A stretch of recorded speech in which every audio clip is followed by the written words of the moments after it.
금요일 아침이 되었습니다. 오늘도 사무엘하 말씀을 통해서 하나님의 은혜를 더욱더 풍성히 누리시는 우리 성도님들 되시기를 바랍니다. 이 시간 사무엘하 19장 16절에서 39절의 말씀 먼저 함께 보겠습니다.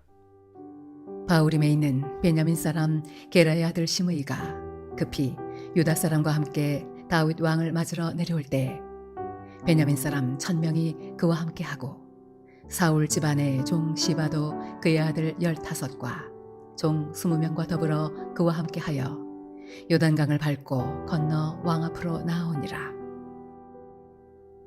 왕의 가족을 건너가게 하며 왕이 좋게 여기는 대로 쓰게 하려 하여 나룻배로 건너가니 왕이 요단을 건너가게 할 때에 게라의 아들 시므이가 왕 앞에 엎드려 왕께 아뢰되 내 주여 원하건대 내게 죄를 돌리지 마옵소서.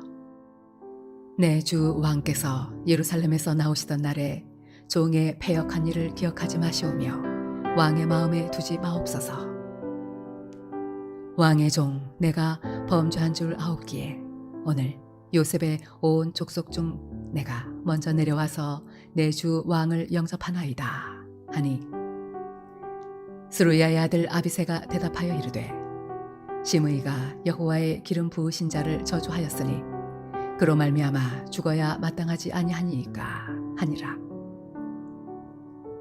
다윗이 이르되 스루야의 아들들아 내가 너희와 무슨 상관이 있기에 너희가 오늘 나의 원수가 되느냐. 오늘 어찌하여 이스라엘 가운데에서 사람을 죽이겠느냐. 내가 오늘 이스라엘의 왕이 된 것을 내가 알지 못하리요 하고 왕이 시므이에게 이르되 내가 죽지 아니하리라 하고 그에게 맹세하니라. 사울의 손자 무비보셋이 내려와 왕을 맞으니 그는 왕이 떠난 날부터 평안히 돌아오는 날까지 그의 발을 맵시내지 아니하며 그의 수염을 깎지 아니하며 옷을 빨지 아니하였더라.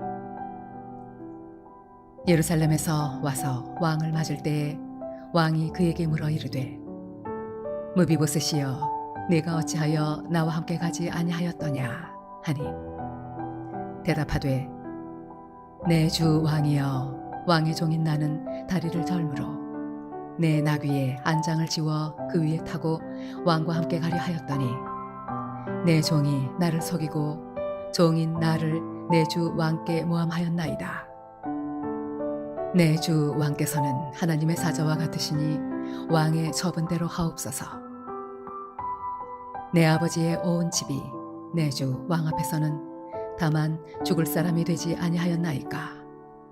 그러나 종을 왕의 상에서 음식 먹는 자 가운데 두셨사오니 내게 아직 무슨 공의가 있어서 다시 왕께 부르짖을 수 있사오리이까 하니라. 왕이 그에게 이르되 내가 어찌하여 또 내 일을 말하느냐.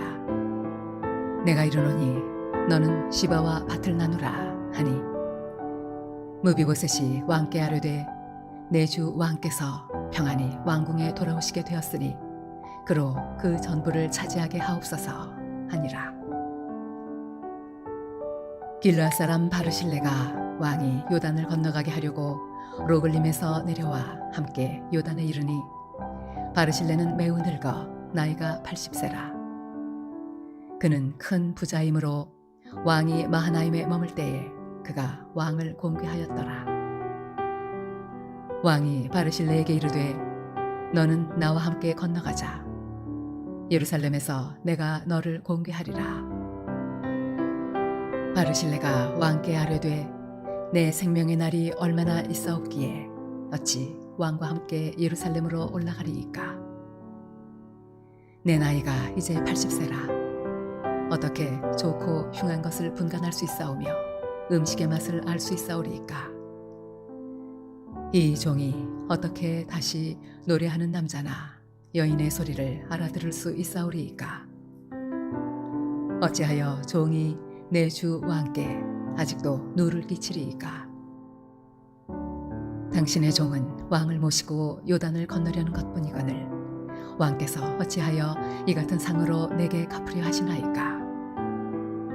청하건대 당신의 종을 돌려보내옵소서. 내가 내 고향 부모의 미혹 곁에서 죽으려 하나이다. 그러나 왕의 종 김함이 여기 있사오니 청하건대 그가 내 주 왕과 함께 건너가게 하시옵고 왕의 처분대로 그에게 베푸소서 하니라. 왕이 대답하되 김함이 나와 함께 건너가리니 나는 네가 좋아하는 대로 그에게 베풀겠고 또 네가 내게 구하는 것은 다 너를 위하여 시행하리라 하니라. 백성이 다 요단을 건너매 왕도 건너가서 왕이 바르실레에게 입을 맞추고 그에게 복을 비니 그가 자기 곳으로 돌아가니라. 다윗은 아들 압살롬의 반역으로 커다란 충격과 상처를 겪어야 했습니다. 그러나 압살롬의 반란은 전쟁에서 요압과 그와 함께했던 청년들에 의해서 그의 압살롬의 목숨이 이제 끊어지게 되면서 모든 상황이 종료됩니다. 압살롬의 쿠데타는 실패로 막을 내렸지만 다윗의 마음은 기쁨보다는 안타까움과 슬픔이 더 컸습니다. 그러나 시내들과 백성들은 다윗의 이런 마음을 모른 채 속히 예루살렘으로 환궁할 것을 요구하고 있었습니다. 결국 다윗은 발걸음을 옮겨 예루살렘으로 향하게 되는데요. 오늘 본문은 그가 이제 예루살렘으로 돌아가면서 만나게 되는 세 사람의 이야기가 기록되어 있습니다. 그런데 공교롭게 이 세 사람 중에 두 사람은 사무엘하 16장에서 그가 도피를 할 때 만났던 사람과 관련되어 있습니다. 먼저 다윗이 만나게 되는 사람은 바울림에 있었던 베냐민 사람 게라의 아들 시므이입니다. 시므이는 지난번 다윗이 도망칠 때 다윗을 향해서 온갖 저주와 조롱을 쏟아내던 사람이었습니다. 그가 쏟아낸 말이 얼마나 모욕적이었는지 옆에서 듣고 있었던 스루야의 아들 아비새가 당장 가서 저 사람을 처리할까요? 라고 물을 정도였습니다. 다윗에게 온갖 저주와 모욕적인 말을 했던 시므이. 그러나 다윗이 예루살렘으로 복귀하게 되었을 때 이 시므이의 지난번 행동에 대한 책임을 물을 수도 있었겠지만 다윗은 어떤 벌을 내리지도 않습니다. 그런데 왜 다윗이 이러한 행동을 할 수밖에 없었는지 우리는 열왕기상 2장 8절과 9절의 말씀을 통해서 어느 정도 유추를 해볼 수가 있습니다. 제가 한번 그 내용 읽겠습니다. 바울인 베냐민 사람 게라의 아들 시므이가 너와 함께 있나니 그는 내가 마하나임으로 갈 때에 악독한 말로 나를 저주하였느니라. 그러나 그가 요단에서 내려와서 나를 영접함으로 내가 여호와를 두고 맹세하여 이르기를 내가 칼로 너를 죽이지 아니하리라 하였노라. 그러나 그를 무죄한 자로 여기지 말지어다. 너는 지혜 있는 사람이므로 그에게 행할 일을 알지니 그의 백발이 피 가운데 스올에 내려가게 하라. 다윗이 시므이를 용서하고 받아주었던 것은 그의 인품이 훌륭하여서 시므이의 행동에 대해서 아무렇지도 않게 그것을 그냥 넘긴 것이 아니라 그 사람에 대한 감정이 좋지는 않았지만 반역이라는 불안한 정세를 겪으면서 아직도 민심이 제대로 수습되지 않은 상황에서 시므이를 처형하는 것은 다윗에게 전혀 득이 될 것이 없다라는 판단으로 그러한 행동을 하였던 것입니다. 그렇기 때문에 나중에 솔로몬에게 유언을 할 때 비록 그 당시에 시므이를 처형하지는 않았지만 솔로몬이 왕국을 앞으로 평안하게 유지하기 위해서는 저 시므이를 반드시 처리해야 한다라고 말을 하고 있는 것이죠. 다윗은 얼마든지 예루살렘으로 돌아오는 길에 만난 그 시므이를 자신의 감정을 따라 처리할 수도 있었습니다. 그러나 그렇게 하지 않고 나라의 통합과 안정, 즉 더 큰 뜻을 이루기 위해 기꺼이 자신의 감정을 통제하였습니다. 그렇게 함으로써 더 많은 사람들을 얻을 수 있었던 것이죠. 두 번째로 다윗이 만난 사람은 그가 도피할 때 음식과 나귀를 제공해 주었던 시바의 주인이자 요나단의 아들이었던 무비보셋입니다. 다윗은 예전에 도피할 때 시바로부터 이런 이야기를 들은 적이 있습니다. 사무엘하 16장 3절입니다.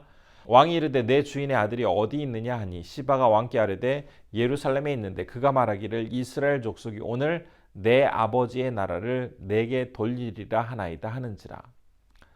다윗이 시바에게 주인 무비보셋이 어디 있는지를 물었을 때 그는 무비보셋은 지금 예루살렘에 머물러 있는데 그 이유가 예루살렘 사람들이 이제 사울의 나라를 다시 회복하여서 그 무비보셋에게 돌려줄 것이다 라고 생각을 하면서 지금 그곳에 머물고 있다라고 거짓말을 하였습니다. 그는 다윗이 무비보셋에게 준 재산을 가로채려는 흑심을 품고 다윗에게 접근하여 이러한 호의와 거짓말을 하였던 것이죠. 그래서 이제 다윗도 처음 무비보셋을 만나게 되었을 때 왜 자신을 따라오지 않았는지를 확인합니다. 하지만 그 모든 일에 있어서 진실은 그 시바가 무비보셋을 둔 채 자기만 가서 결국 무비보셋이 따라갈 수 없었다라는 그런 이야기를 듣고 나서 다윗은 이제 거짓말로 호의를 베푼 그 시바의 편을 들거나 아니면 어쩔 수 없이 예루살렘에게 남게 되었던 그 무비보셋의 편, 한 사람의 편을 든 것이 아니라 모두 공평하게 재산을 나누어 주도록 합니다. 그렇게 함으로써 시바와 무비보셋 모두를 다윗의 편으로 만드는 지혜의 결정을 하였던 것이죠. 세 번째 만남은 바르실레와의 만남입니다. 요단강 동편에 살고 있었던 그 바르실레는 다윗을 위해 정말 순수한 마음으로 음식과 잠자리를 제공해 주었습니다. 정성껏 돌보아준 결과 이제 안전하게 다윗이 예루살렘으로 복귀하게 되었습니다. 그래서 그의 호의에 감사해하면서 함께 예루살렘에 갈 것을 권유하지만 그가 함께 가는 것은 곧 왕에게 더 큰 짐이 될 것이다 라고 말을 하면서 그 제안을 완곡하게 거부합니다. 대신 아들 기맘을 부탁하고 있는데요. 위기에 빠진 다윗을 순수한 마음으로 정성스럽게 대해준 바르실레의 선행을 기억하면서 다윗은 그 아들 기맘을 정성껏 보살펴 주는 그런 장면을 이후에 살펴볼 수가 있습니다. 오늘 본문에서 다윗이 예루살렘으로 이제 다시 환궁하게 될 때에 그는 세 사람을 만나게 됩니다. 자신을 모함하고 저주하며 적대적인 감정을 보인 시므이, 거짓과 술수로 사람을 속이고 자신의 이익만을 생각하였던 시바, 그리고 그의 주인 무비보셋, 순수한 마음으로 정성을 다해 다윗을 도왔던 바르실레, 이들은 우리 주변에서 쉽게 만날 수 있는 어떤 사람의 유형들이기도 합니다. 나를 힘들게 하고 공격하는 그런 시므이의 탑이 있기도 하고 거짓과 속임수로 어떻게 해서라도 자기의 이익을 취하려고 하는 무비보셋의 종 시바와 같은 그런 타입들도 있습니다.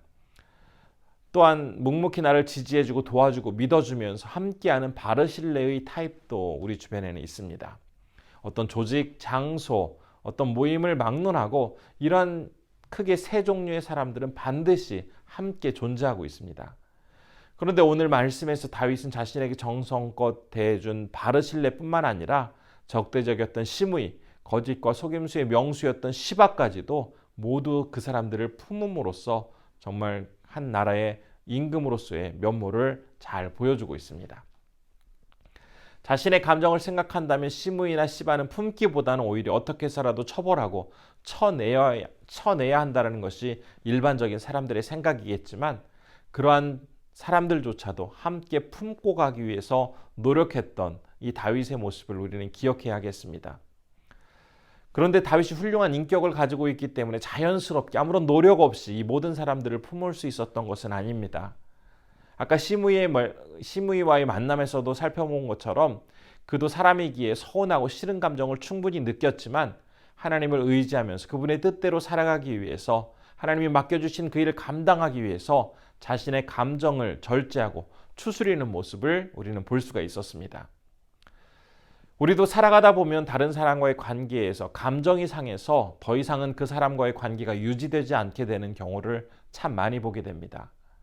그러나 오늘 이 말씀을 기억하면서 나를 해하는 사람, 거짓과 술수를 일삼는 사람들까지도 모두 품으면서 하나로 이끌고 가는 이 다윗의 모습 속에서 주님의 사람으로서 성령의 도움을 구하며 이 세상을 지혜롭게 살아가기를 원하는 우리 성도님들 또한 많은 사람들을 용납하고 받아들이는 그런 모습 속에서 더욱더 많은 일들을 이루어 가실 수 있는 우리 성도님들 되시기를 진심으로 소원합니다. 기도하겠습니다. 주님의 마음으로 다양한 사람들을 품고 섬길 수 있는 그런 마음 갖게 하옵소서라고 기도했으면 좋겠고요. 두 번째로는 나를 어렵고 힘들게 하는 사람들을 지혜롭게 대할 수 있는 힘을 성령께서 허락하여 달라고 기도했으면 좋겠습니다. 세 번째로는 안식년을 마치고 이제 귀임하신 한병희 김현희 선교사님 주님의 능력으로 사역 잘 감당할 수 있도록 인도해 달라고 함께 기도해 주시면 좋겠습니다. 기도하겠습니다.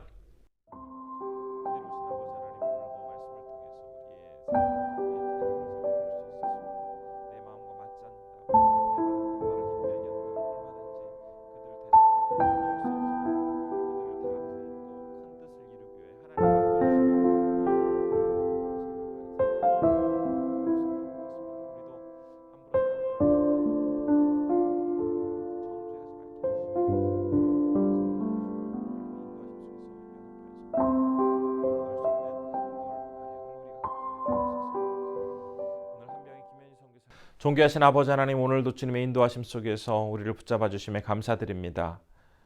반역이라는 어려움을 당하고 있다가 이제 모든 상황이 종료되어 다시 예루살렘으로 가는 길에 다윗은 시므이와 무비보셋 그리고 그의 종 시바 또 바르실레를 만났습니다. 이러한 유형의 사람들은 우리가 살아가면서도 얼마든지 만날 수 있는 그런 사람들입니다. 참 우리를 속이고 힘들게 하고 또 모욕적으로 우리를 대하는 힘들게 하는 사람들도 있지만 그런 사람들까지도 우리가 받아들일 수 있는 넓은 아량을 갖기를 원합니다.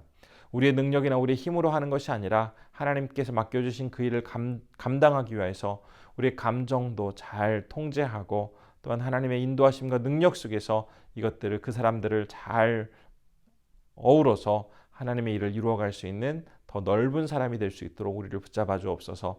오늘은 감비아에서 사역하시는 한병희 김현희 선교사님을 위해서 기도합니다. 안식년으로 한국에 머무시다가 이제 감비아로 복귀하셨습니다. 그곳에서 이어가실 사역을 하나님께서 축복하시고 건강하게 잘 감당하실 수 있도록 인도하여 주옵소서. 모든 것 주님께서 늘 함께하여 주시고 우리 성도님들 오늘 귀한 하루 주님의 은총 속에서 힘있게 살아가실 수 있도록 건강으로 붙잡아 주시기를 간절히 원하오며 예수님의 이름으로 기도드립니다. 아멘.